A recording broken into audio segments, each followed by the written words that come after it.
नमस्कार, श्री रामचरितमानस के इस एपिसोड में आप सभी का स्वागत है। गोस्वामी तुलसीदास जी श्री रामचरितमानस की महिमा का ऐसा दिव्य स्वरूप प्रकट करते हैं जिसमें यह स्पष्ट हो जाता है कि यह केवल एक काव्य ग्रंथ नहीं बल्कि संपूर्ण भारतीय आध्यात्मिक परंपरा का जीवन सार है। इसमें वेदों का ज्ञान है, उपनिषदों का चिंतन है, पुराणों का लोक मंगल है और संतों का अनुभव है।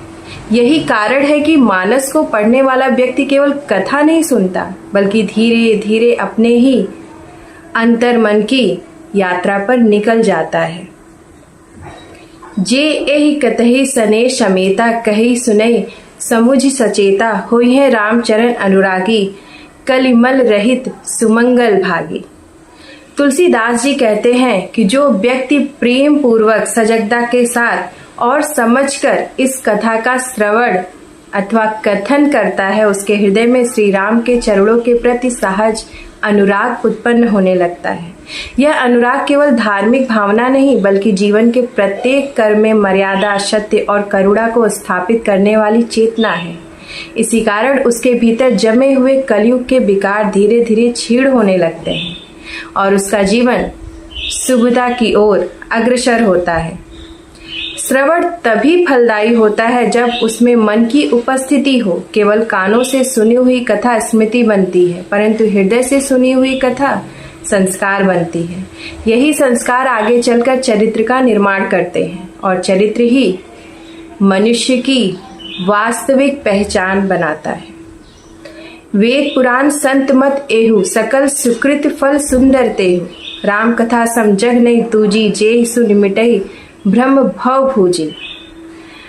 इस चौपाई में तुलसीदास जी उद्घोष करते हैं कि श्री रामचरितमानस वेदों, पुराणों और संत मत का सार है। इसमें संचित पुण्यों का फल निहित है क्योंकि यह मनुष्य को उसके वास्तविक स्वरूप से परिचित कराती है। संसार में अनेक प्रकार के ज्ञान उपलब्ध है किंतु वह ज्ञान सर्वोच्च है जो जीवन के भ्रम को समाप्त कर दे और मनुष्य को उसके कर्तव्य का बोध करा दे। ज्ञान का उद्देश्य केवल सूचना पढ़ना नहीं बल्कि दृष्टि बदलना है। जब दृष्टि बदल जाती है तो वही संसार, वही परिस्थितियां और वही संबंध एक नए अर्थ के साथ दिखाई देने लगते हैं। राम कथा मनुष्य को यही नहीं नई दृष्टि प्रदान करती है जिसमें अधिकार से अधिक कर्तव्य, संग्रह से अधिक त्याग और स्वार्थ से अधिक लोक मंगल का महत्व स्थापित होता है।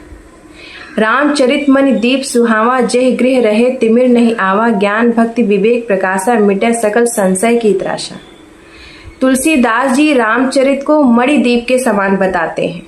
जिस घर, जिस परिवार और जिस हृदय में यह दीप प्रज्वलित रहता है वहां अज्ञान का अंधकार अधिक समय तक टिक नहीं सकता। यह दीप केवल धार्मिक अनुष्ठानों का प्रकाश नहीं देता बल्कि ज्ञान, भक्ति और विवेक का ऐसा संतुलित आलोक फैलाता है जो जीवन के कठिन निर्णयों में भी सही दिशा दिखाता है। जब मनुष्य के भीतर विवेक जागृत होता है तब वह क्षणिक लाभ और अस्थायी कल्याण के बीच अंतर करना सीख जाता है। यही विवेक उसे लोभ से बचाता है, क्रोध को नियंत्रित करता है और अहंकार को सीमित रखता है। इस प्रकार रामचरित केवल पूजा का विषय नहीं बल्कि व्यक्तित्व निर्माण का आधार बन जाता है। संत समाज सुधा रसधारा पान करे जे मिटे अंधियारा करुणा सेवा सत्य सुहाए तिन्ह के जीवन राम बसाए। संत समाज को तुलसीदास जी अमृत धारा कहते हैं। संतों का संग मनुष्य को केवल उपदेश नहीं देता बल्कि उसके भीतर सुप्त सद्गुणों को जागृत कर देता है। उनके जीवन से करुणा सीखने को मिलती है, सेवा का भाव विकसित होता है और सत्य के प्रति अडिग रहने की प्रेरणा प्राप्त होती है।